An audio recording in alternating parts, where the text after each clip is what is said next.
What's going on, everybody? Jason or Doc Remedy here.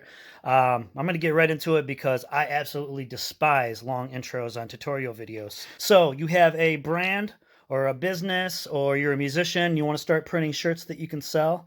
There's a little bit more involved than just taking your logo or design and throwing it on a shirt. I'm going to put time codes down for all the different methods of printing that we're going to discuss here.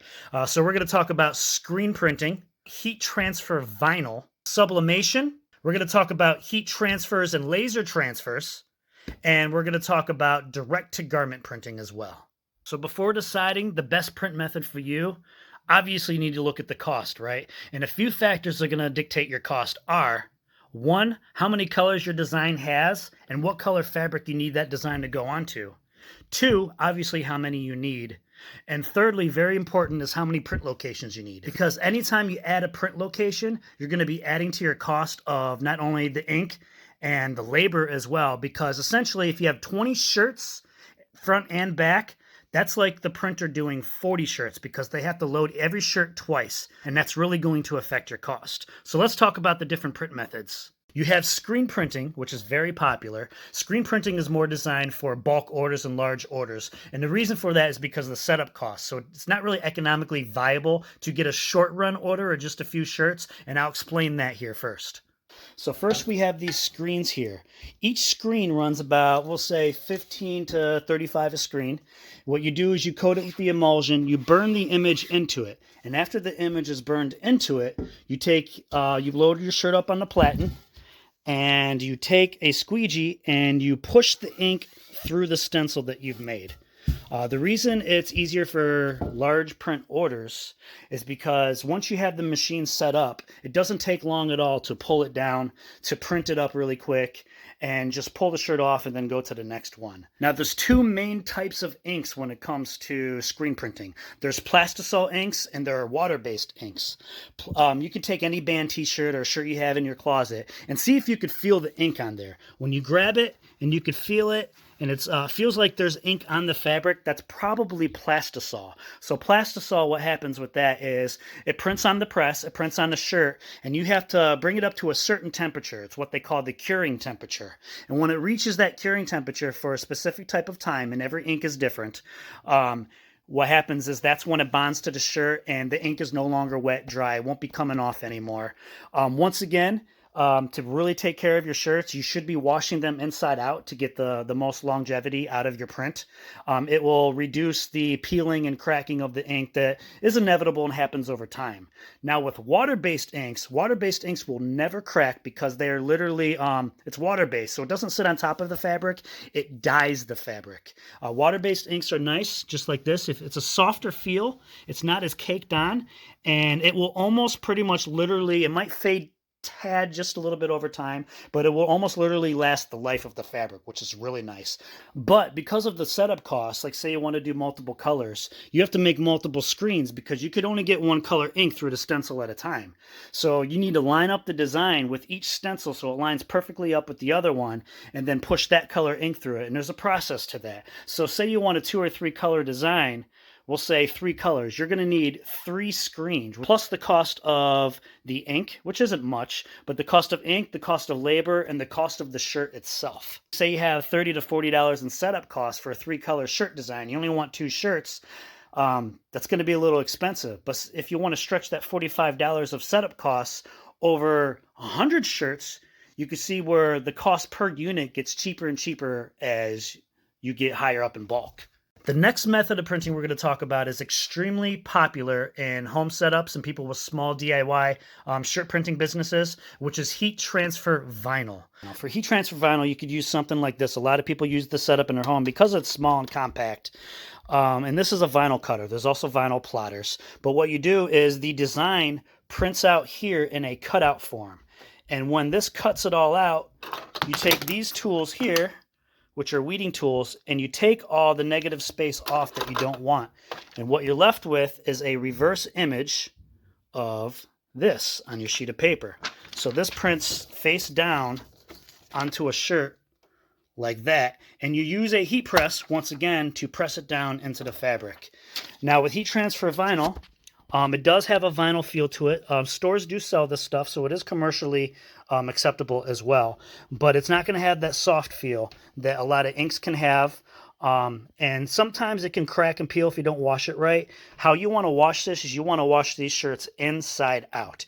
You can do multiple colors. Multiple colors are a little bit more expensive because, as you can see, this is the sheet. It's got to cut it all out. And then you have to match them all up and line them up to do the different colors on a shirt. So it's easy for like one-offs, 2 or 3 of a shirt. It's not really ideal for huge bulk orders because of the time involved in making it. And yeah, that's pretty much heat transfer vinyl. It's very easy to do for people who want to just get started into business without investing too much money into it. See, a personal favorite of mine would be sublimation printing. I love sublimation printing, although it does come with a lot of restrictions, and we're going to explain that here.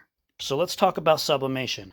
Sublimation printing is a special type of ink in which when the ink reaches a certain temperature, it bonds with polyester molecules and it literally dyes the fabric.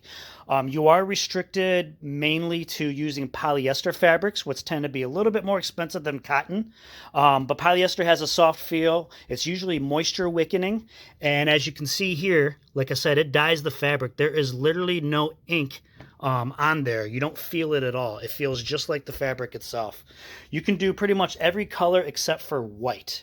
So that's a major restriction here.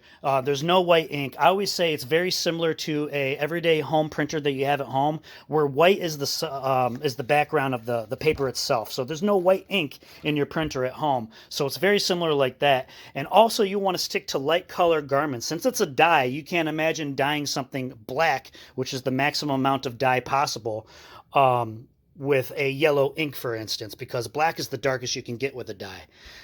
So I always use the rule of thumb when I'm telling people about what they can and can't do with sublimation ink. If you want to do different shirt colors, is to think of taking construction paper and putting that construction paper inside your actual printer and seeing what the colors would come out as. So you can imagine if you have a red construction paper and you put a yellow ink over it, what it would look like. The yellow wouldn't be as vibrant, it'd be a little bit more dull. And that's exactly what it's going to look like when you put it on the fabric. But as you can see, you can do all, if you don't mind doing a white or a light colored shirt, you could do all kinds of color with sublimation printing. So you literally just print it out of the printer here, in reverse, of course, because it's going to go like this on the fabric, and you use a heat press to press it into the fabric, and then voila, you have this. I absolutely love sublimation printing, despite the restrictions. Now, you can do it on a 50-50 blend, but you're going to get a more vintage faded look like this. If you see that, you can see some of the original colors of the shirt fabric popping through.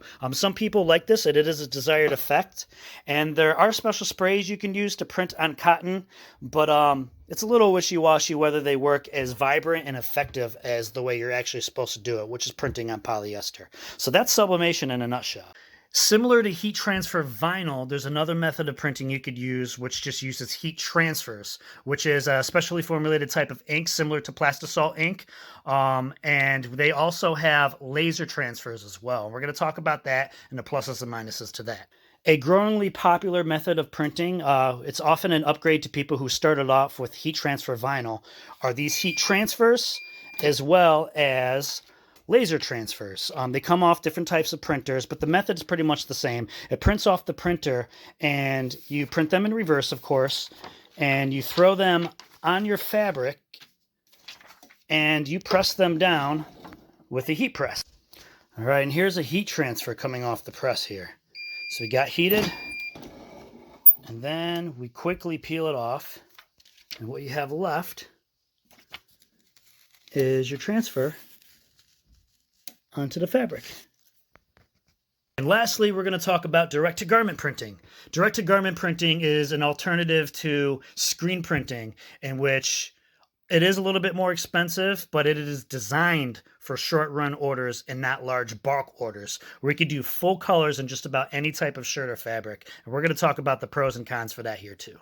As the name suggests, a direct-to-garment printer prints the ink directly onto the fabric. The shirt loads into it, and just like how a printer prints ink on paper, it prints it right on top of the shirt. It's very similar to plastisol inks, very similar to a screen printing quality, if you will. but it's way cheaper in regards of if you only want 2 or 3 shirts. If you want like a full color design, that would be a 6 or 5 color simulated process on a screen printer, in which you need to make 5 to 6 screens, plus cleanup and cost and labor, and it's tiresome. But with a direct to garment printer, you could just print them right there. The shirts are a little bit more expensive, but if you just want 2 or 3, it's way cheaper than going the screen printing route, and you're going to get very similar results in terms of quality. The printers themselves can run a little bit expensive too. A good commercial direct to garment printer is roughly about $20,000. So, you're not going to get $5 shirts off of those. So, thanks for watching. I hope you truly learned something in this brief educational video. I'm a firm believer that teaching people the methods of printing really helps them during the designing process, because they can kind of plan ahead for the final output. So yeah, like this, share this, tell your friends. Most of these print methods I can do myself, but if you need any help, send some message. I'll try to reply, and I hope you have a great day. Peace.